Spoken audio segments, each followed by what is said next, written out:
BFM Business, Intégral Placement, idée de placement. Et à présent, on parle immobilier. Pour booster le rendement de votre appartement, de votre maison, pourquoi pas choisir plusieurs locataires plutôt qu'un seul. On va vous vanter les vertus de la colocation tout de suite avec l'un des meilleurs spécialistes, Karim Goudiaby. Bonjour Karim. Bonjour. Et bienvenue sur le plateau de BFM Business. Vous êtes le PDG d'Apartager.com. Je dis Apartager parce qu'il y a deux P comme un appart. Exactement. À partager, deux P. Exactement, Apartager, c'est un petit jeu de mots sur la colocation.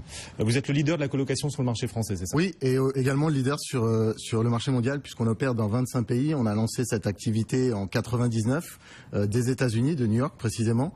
On a décidé ensuite d'importer le concept en Europe. On a commencé en Angleterre, puis en France. Alors il paraît que la colocation se développe de plus en plus en France et que les bailleurs acceptent de plus en plus de louer leurs biens à plusieurs locataires. Vous confirmez? Exactement. La colocation, pour vous donner quelques chiffres, depuis 2012, on voit une augmentation d'environ 20% par an du nombre de recherches, mais aussi de notre chiffre d'affaires qui augmente de manière assez significative. Donc clairement un marché en forte croissance. Et plusieurs bailleurs se décident à définir ou à créer des logements pour la colocation.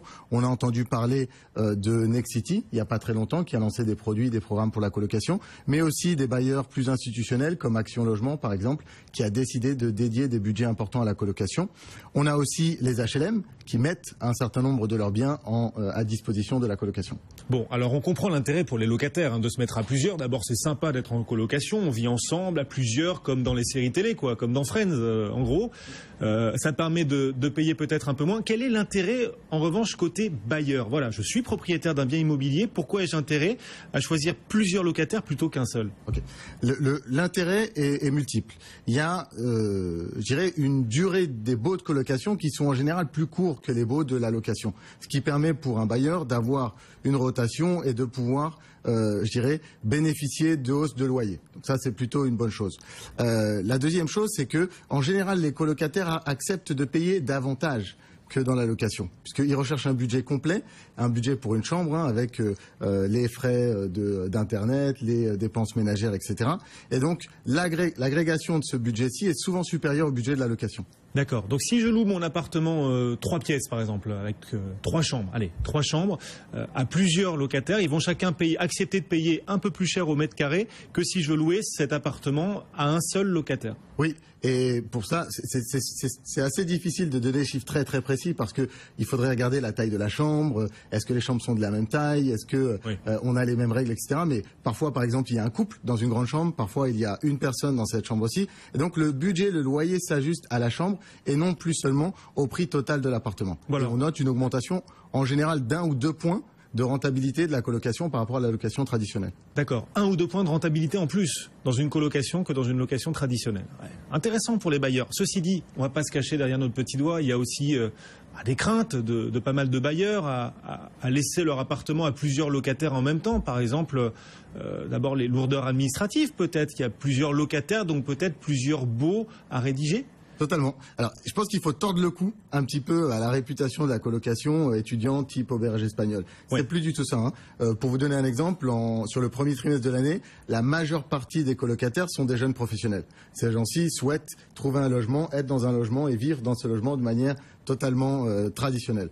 Donc ils recherchent vraiment des conditions de vie de bonne qualité.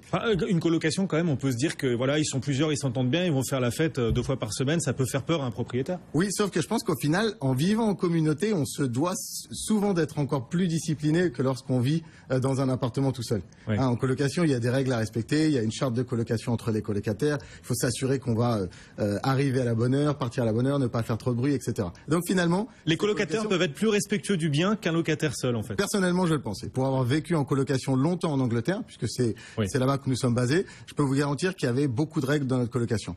Pour revenir à votre question sur le cadre législatif, il y a effectivement des baux de colocation qu'il faut pouvoir suivre et les propriétaires sont protégés. Il y a 2 types de baux. Il y a un bail avec une clause de solidarité qui unit finalement tous les colocataires dans la location de l'appartement et en cas de défaut d'un colocataire, ces autres colocataires doivent payer les frais aux propriétaires. C'est-à-dire que si un des locataires oublie de payer son loyer, les autres, par solidarité, sont obligés de le faire. Effectivement, et ça c'est un contrat de colocation qui existe. Et il y a des contrats de colocation avec des baux qui ont une clause de solidarité qui est individualisée, où là les responsabilités individuelles de chaque colocataire sont bien indiquées. D'accord. Si un des colocataires, par exemple, fait des dégâts dans le salon, dans une partie commune de l'appartement, qui va réparer les dégâts? Qui va payer les réparations? C'est le colocataire? C'est l'ensemble des colocataires? Comment ça se passe concrètement là? Juste pour se mettre en situation. C'est souvent quand même une discussion qui se passe entre colocataires. Je pense qu'il y a un colocataire leader qui prend la main et qui décide un petit peu de ce qui s'est passé. Est-ce qu'on a cassé quelque chose en commun, ou est-ce que cet appareil, par exemple, a été cassé de manière individualisée? Et les colocataires souvent décident de rembourser.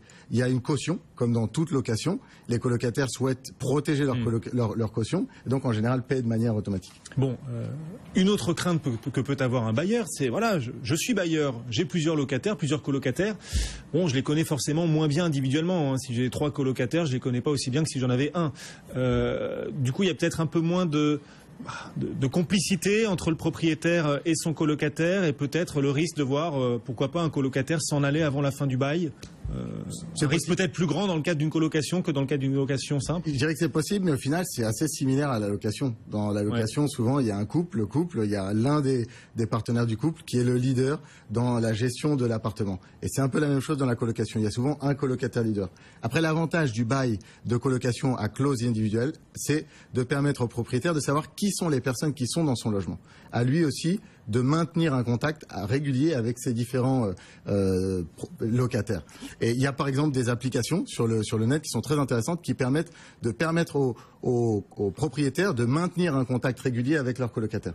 Bon, si l'un des colocataires s'en va avant la date prévue, il doit lui-même trouver un successeur, ou c'est à moi, propriétaire, de le trouver? Alors c'est la règle. En général, les colocataires s'assurent de trouver un remplaçant. Ce qu'on invite nos colocataires à faire systématiquement, c'est de confirmer avec leur propriétaire l'autorisation de ce changement et de mettre à jour leur bail de colocation pour pouvoir sortir de leur clause de responsabilité. Bon, et donc vous nous disiez, c'est plus rentable financièrement d'avoir plusieurs locataires qu'un seul dans un même appartement.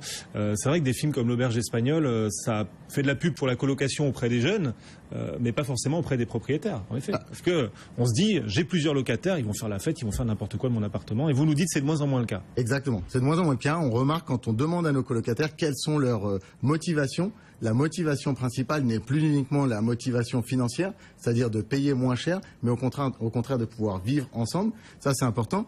Et on voit aussi que l'âge moyen de la colocation a beaucoup augmenté depuis quelques années. Comment ça se fait, ça ? Je pense que la crise a eu un rôle important quand même dans ce phénomène. Il y a aussi eu une augmentation des prix de l'immobilier. Il y a eu une stagnation des salaires.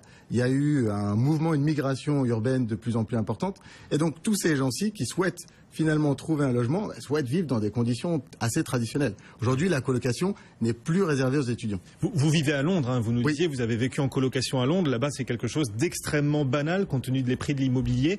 Vous estimez qu'on est encore loin du modèle londonien en France, à Paris particulièrement, où on s'y dirige? Alors, je pense qu'il y a encore un certain nombre de différences. En Angleterre, il y a un cadre législatif qui est extrêmement rigoureux pour la colocation. Il y a des avantages également pour les propriétaires pour mettre des biens en colocation. Il y a par exemple un crédit d'impôt assez important d'environ 5 000 € par an pour toute personne qui met une chambre en location pour la colocation. Donc oui, il y a des différences, mais on va dans cette direction-ci. La loi Allure, par exemple, a été une bonne avancée. Prochainement, on va annoncer à partager un certain nombre de préconisations pour la colocation en collaboration avec un partenaire institutionnel important sur le marché du logement en France. Et la loi Allure, en quoi elle va dans le bon sens pour la colocation, pour développer la colocation? Alors, qu'est-ce qu'elle apporte? Il y a le statut du colocataire qui est apparu dans cette loi Allure, et la recommandation de cette création du bail de colocation avec clause de désolidarisation, pardon. Clause de solidarité. Pas de solidarité individualisée. Oui, c'est ça. D'accord. Karim Goudiaby, merci beaucoup Karim, donc le PDG d'Apartager.com, apartager.com avec 2 P. Merci. À bientôt.